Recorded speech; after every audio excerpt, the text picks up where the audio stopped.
Before I start, I'd like to say a quick thank you to our sponsor, Fidelity International. You can find out more about them at fidelity.co.uk/money to the masses.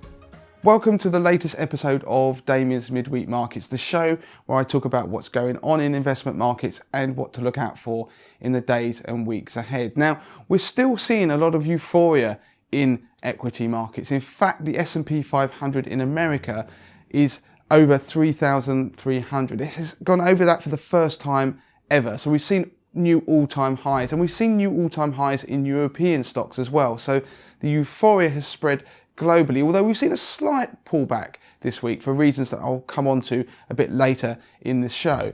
But the positive mood in markets was boosted by that phase one trade deal that was signed last week between the US and China. Now, there are, of course, some unresolved issues, including the IP theft that America accuses China of doing. There are these subsidies that China paid to their state-owned entities, the state-owned companies, and America thinks that makes it an unlevel playing field for US companies. So there's still a long way to go, and in fact, phase two discussions haven't even been tabled yet, and a lot of it probably won't even happen until after the US election in November. So there's still a lot that could possibly go wrong, but for now, the market is happy on trade.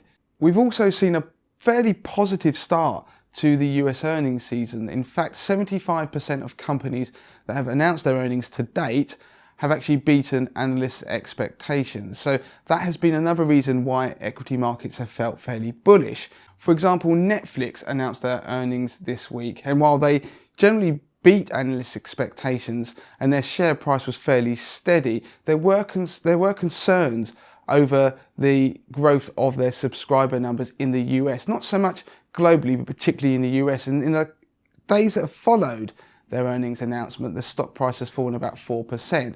But generally speaking, earnings season has been okay so far. But next week, we've got some big tech names announcing their earnings. So, for example, we've got Apple on the 28th of January, we've got Facebook and Microsoft on the 29th, and we've got Amazon on the 30th. Now, these are all going to be key numbers to look out for, because with valuations for tech stocks in particular being very lofty, we've seen a good rally in tech stocks again this new year, then the results are going to be key in determining whether those valuations are going to be overextended or actually justified. So there's something to look out for next week. But as an aside, there's been a number of companies that have started to mention inflation and concerns around that, particularly in terms of costs for the companies. And if you remember the last few episodes, that word of inflation has started to creep in. Not many people are talking about it, but there are signs that inflation could start to pick up. And if it does, that could cause problems for central banks and a lot of market assumptions.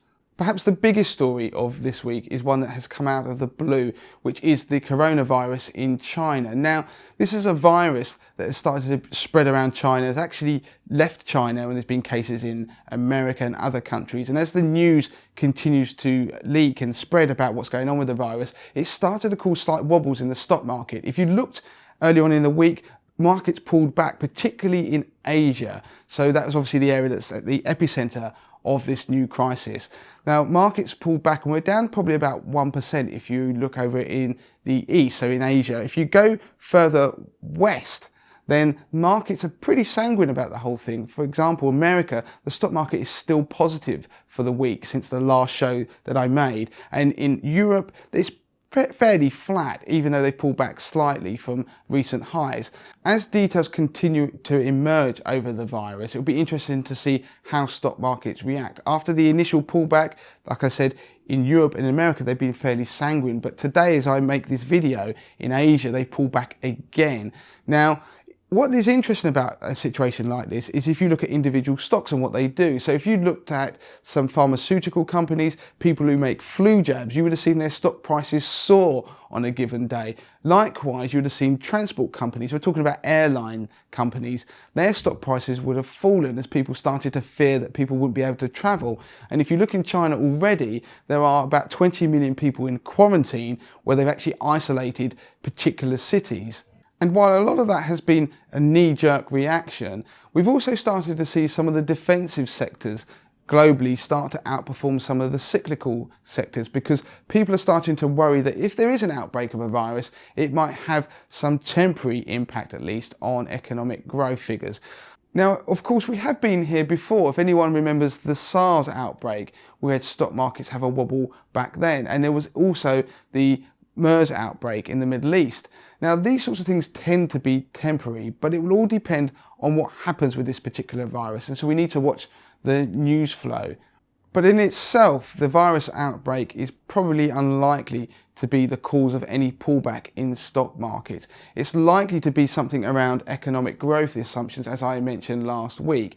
And it's interesting to keep an eye on those defensive versus cyclical sectors. You can do it if you go to barchart.com. They have some great analysis and tabs where you can look at individual sectors within the S&P 500 to see how they're performing on a day-by-day basis. You don't want to get obsessed by them, but it gives you an indication of where the market's head is at. So if you see things like utilities or REITs doing well, they're the defensive sectors, and that will give you a sign that people are maybe changing their thought on where the market's going, particularly around economic growth.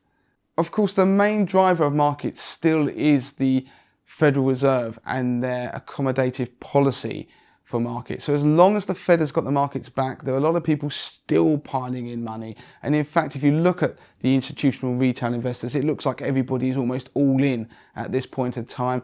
So that is it for this week on Damien's Midweek Markets. We are as we were last week, but we've got this other event that came out of nowhere that's starting to worry markets. So we need to keep an eye on the news flow. You can get hold of me as ever, Damien at moneytothemasses.com is the email address, via Twitter, Money to the Masses with the number 2, of course on Instagram and via Facebook.